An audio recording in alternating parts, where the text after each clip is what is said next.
I mean, obviously every manager is different, everyone's unique. But if you look at what one ritual does every excellent manager seem to share, there is one. From all this 20 years of research, there is one ritual that if I could wave a magic wand and go, gosh, I hope you could put this in your team. I wish every manager could put it in their team. Here's the ritual. The best managers have frequent strengths-based check-ins about near-term future work. Frequent strengths-based check-ins about near-term future work. Now you may call those touch bases or one-on-ones or just conversations. It's fine, the word isn't important. What's important is the best managers every week are checking in with each individual about near-term future work. They're not doing team meetings.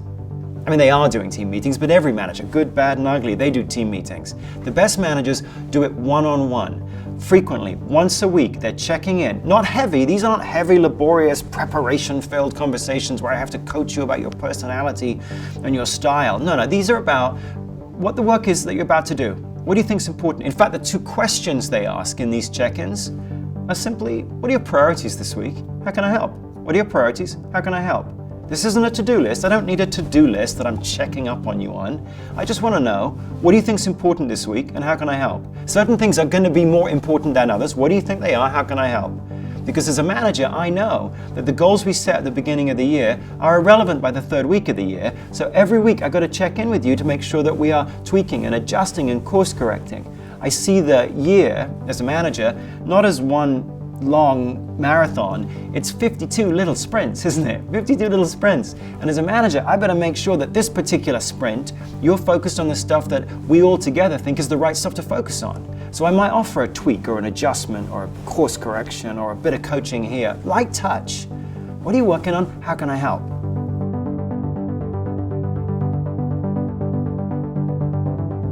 So that's the ritual that the best team leaders and managers have. And what they're talking about in those check-ins or conversations, that they're not giving the team member feedback. They're not giving someone feedback on their personality. The best team leaders and managers don't give feedback. No one wants feedback. We all say millennials, oh, they love feedback. No, they don't.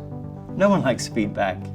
In fact, there's a bunch of research that shows when you give people feedback, their brains light up in the same pattern as though they're under threat.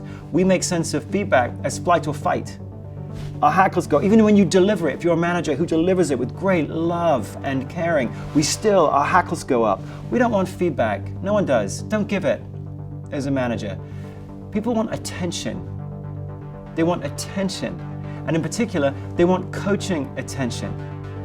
Don't tell people where they stand. Tell them how to get better. Feedback is like taking a grenade and throwing it over the fence and say, well, look, I gave you my feedback. Coaching is like coming around onto your side of the fence and saying, hey, how can I help you get better?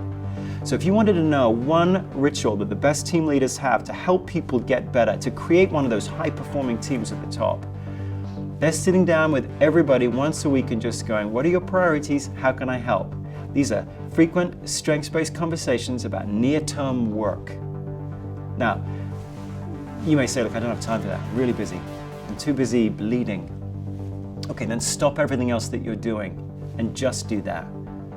Because these little check-in conversations, these little touch bases, they're not in addition to what you do as a manager. They're what managers do.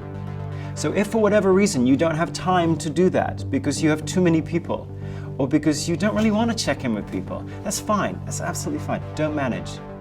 Don't manage. Because managing is once a week with each person, helping them figure out who are you and what can you get done. Who are you? What can you get done? And then offering those important little coaching moments of course correction and tweaking and adjustment so that each week I as a team member can know, yes, I know what's expected, and yes, I have a chance to use my strengths this week.